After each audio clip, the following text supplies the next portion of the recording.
ओम शांति। प्यारे बाबा कहते हैं कि मैं ऐसा कौन सा काम करता हूं जो कोई भी नहीं कर सकता, वो मेरा ही कर्तव्य है। और वो बाबा ने सुनाया है, पतित को पावन बनाना ये सिर्फ मैं ही आकर करता हूं, क्योंकि सभी आत्माएं पतित बन चुकी हैं। पावन बनने की विधि, रास्ता भगवान जानता है कैसे बनना है, क्योंकि वो स्वयं एवर प्योर है। इसलिए बाबा कहते हैं ये कार्य कोई और कर ही नहीं सकता, और उसके लिए बाबा हम बच्चों को अपना बनाते हैं, ईश्वरीय संप्रदाय की रचना करते हैं। और हम सब अभी ईश्वर के बच्चे बन गए, उसको पहचान लिया, उससे नाता जोड़ लिया, तो ईश्वरीय संप्रदाय में आ गए।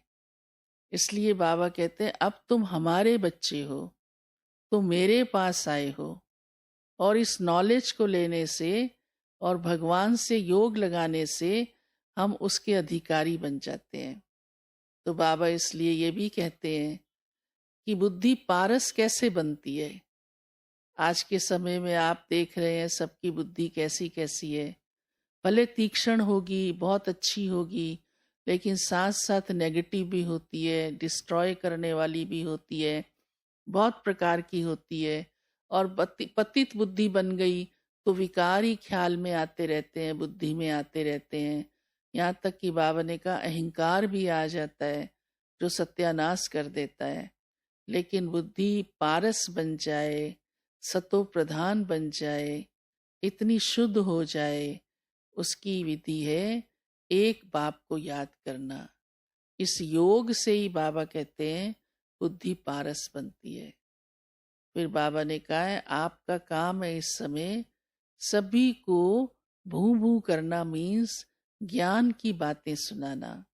क्योंकि जितनी ज्ञान की बातें सुनाते रहेंगे तो मनुष्य आज के जीवन में बहुत ठोकर खा रहा है, उसको बचा सकेंगे। क्योंकि मन भटक गया है, और जब मन भटक जाता है तो मनुष्य को अपना ठिकाना समझ में नहीं आता कि क्या राइट है क्या रॉन्ग है। तो उनको इन ठोकरों से बचाना है सत्य ज्ञान देकर। और जब सत्यता की पहचान मिल जाती है तब मनुष्य को लक्ष्य पक्का हो जाता है और बुद्धि भटकनी बंद हो जाती है। उसके लिए बाबा हमें ये बात जो कहते हैं भू भू करो, मीन्स सुनाते रहो, थोड़ा थोड़ा सुनाते रहो। सुनते सुनते मनुष्य की बुद्धि अच्छी हो जाती है। क्योंकि कई बार मनुष्य एक साथ या एक बार में ही नहीं समझ पाता है, तो सुनते सुनते सहज ही उनका मन भगवान में लगने लग जाएगा। और विशेष बाबा ने कहा है कि कौन सी ऐसी बात है जिससे भारत इतना धीरे धीरे नीचे आ गया। कहाँ भारत सोने की चिड़िया था, सिरताज था, और आज क्या बन गया है।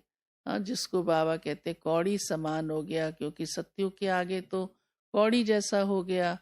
पर वो बाबा ने कारण सुनाया, बहुत बड़ी गलती हुई हमारे इस आदि सनातन देवी देवता धर्म के अंदर, कि ज्ञान देने वाला ज्ञान सागर परम आत्मा शिव है, उसको समझा नहीं, और समझ लिया कि ज्ञान देने वाला श्री कृष्ण है।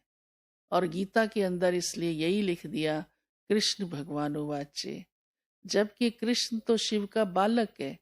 उसने तो स्वयं शिव के द्वारा दिया हुआ ज्ञान जीवन में लाया, और इसीलिए उसको श्री कृष्ण का जन्म मिला। तो ये जो सबसे बड़ी गलती हो गई, भूल हो गई, उसको बाबा कहते हैं समझने की जरूरत है, और ज्ञान दाता से बुद्धि योग जोड़ने की जरूरत है। क्योंकि उसका ही दिया हुआ ज्ञान हमारे जीवन को ऊंचा उठाता है, और हमको देह को भूल कर, क्योंकि शिव निराकार है, उससे बुद्धि योग जोड़ना है। श्री कृष्ण तो स्वयं ही देहधारी है, भले वो पवित्र है, लेकिन वो भी योगेश्वर कहलाया, क्योंकि उसने भी उस ईश्वर से योग लगाकर स्वयं को पवित्र बनाया, 16 कला संपूर्ण बना, संपूर्ण निर्विकारी बना। तो ज्ञान देने वाला गीता का दाता, ज्ञान दाता परमात्मा शिव है। तो बाबा कहते हैं उसी से हमारा बुद्धि योग रहे और वही हमको ऐसा ऊंचा बनाता है, पवित्र और देवता बनाता है, जिससे फिर हम सतयुगी दुनिया में जाकर सुख भोगते हैं।